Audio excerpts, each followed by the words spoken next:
नमस्कार दोस्तों, कल के इस स्टडी में आपका स्वागत है।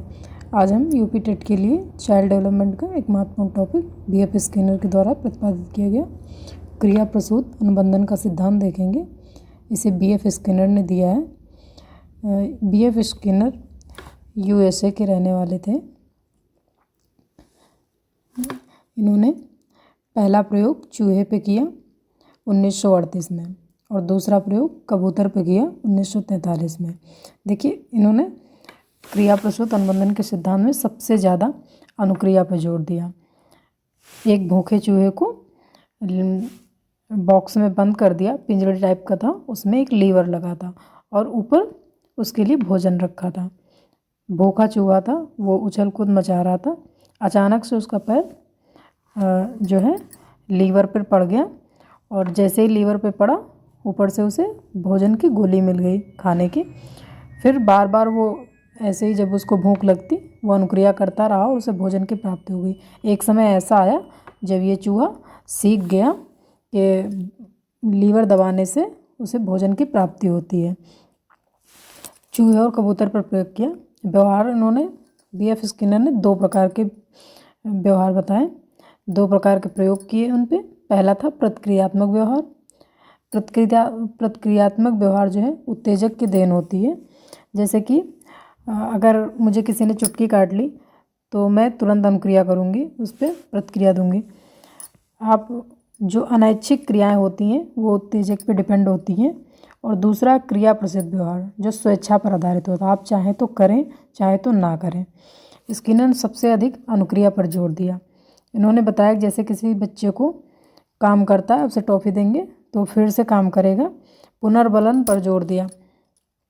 पुनर्बलन मिलना चाहिए अनुक्रिया के उपरांत, तभी वो अनुक्रिया दोबारा रिपीट होगी। द्वितीय प्रयोग उन्होंने कबूतर पे किया और उसे भूखा कबूतर भी पिंजरे में बंद किया और जब उसे भूख लगती, उसका पैर जब लीवर पे पड़ गया, धीरे धीरे वो भी चूहे की तरह अनुक्रिया के द्वारा सीख गया। इन्होंने ये यूपी टेट में पूछा जाता है कि बीएफ स्किनर ने किस पे प्रयोग किया, तो चूहे पे किया और कबूतर पे किया। और कभी कभी इनके अन्य नाम भी पूछ लिए जाते हैं। क्रिया प्रसूत अनुबंधन का सिद्धांत जो नाम है, इसके अन्य उपनाम है। पहला है आरएस थ्योरी, दूसरा है नैमित्तिक अनुबंधन का सिद्धांत, तीसरा है कार्यात्मक प्रतिबद्धता का सिद्धांत, सक्रिय अनुबंधन का सिद्धांत, अभिक्रमित अनुदेशन का सिद्धांत। ये बहुत महत्वपूर्ण है और कई बार पूछा गया है। इससे कुछ महत्वपूर्ण गुण निकल के आते हैं कि बालक कैसे सीखता है। बालक अनुक्रिया के द्वारा सीखते हैं। छात्रों को तत्कालीन पुनर्बल देना चाहिए। जैसे किसी बच्चे ने होमवर्क कर लिया है तो उसे तुरंत शाबाशी देनी चाहिए, और जो बच्चे नहीं किए हैं उनको दिखाना चाहिए कि देखो इस बच्चे ने कितने अच्छे से होमवर्क पूरा किया है। या किसी भी चीज़ को टेबल ही याद करनी है और जिस बच्चे ने पूरा काम किया है उसे तुरंत पुनर्बलन देना चाहिए। पुनर्बलन में कोई भौतिक सामग्री नहीं देनी चाहिए, इसे सही नहीं माना जाता है। सबसे सर्वश्रेष्ठ छात्रों के लिए तो पुरस्कार ये होता है पुनर्बलन, तालियां होती हैं कि बच्चे के लिए ताली बजाई जाए। ये पूछे जाते हैं। आप अगर सुपर टेट की तैयारी कर रहे हैं तो जीवन कौशल में ये क्वेश्चन महत्वपूर्ण भूमिका निभाते हैं। तीसरा है शिक्षार्थियों के परिणाम शीघ्र घोषित करना। जैसे किसी बच्चे ने अच्छा काम किया है तो उसको तुरंत बताना चाहिए कि उसने अच्छा काम किया है।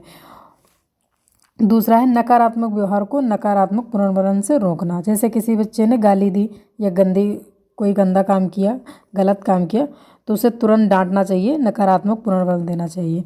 किसी बच्चे ने अच्छा काम किया है तो उसे सकारात्मक पुनर्बलन देना चाहिए। इससे अनुक्रिया वो दोबारा रिपीट होगी। इसलिए बीएफ स्किनर अनुक्रिया पर ज़्यादा जोर देते हैं। बीएफ स्किनर ने अभिक्रमित अनुदेशन का सिद्धांत दिया। इसके 3 प्रमुख भाग हैं। पहला है रेखीय अभिक्रमित अनुदेशन, जो कि 1952 में दिया बीएफ स्किनर ने। इसमें है पूर्व ज्ञान से नवीन ज्ञान को जोड़ना।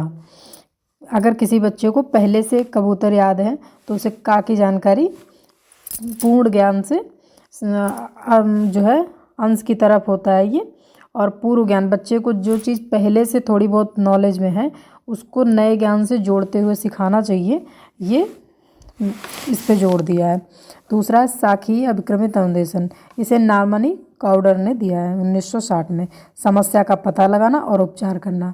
इसमें यह है किसी बच्चे को क्या समस्या है, जैसे कि किसी बच्चे को डिस्ग्राफिया है तो वो आप पहले उसकी समस्या का पता लगाएं, देन उसका उपचार करें, उसकी समस्याओं का निदान करें।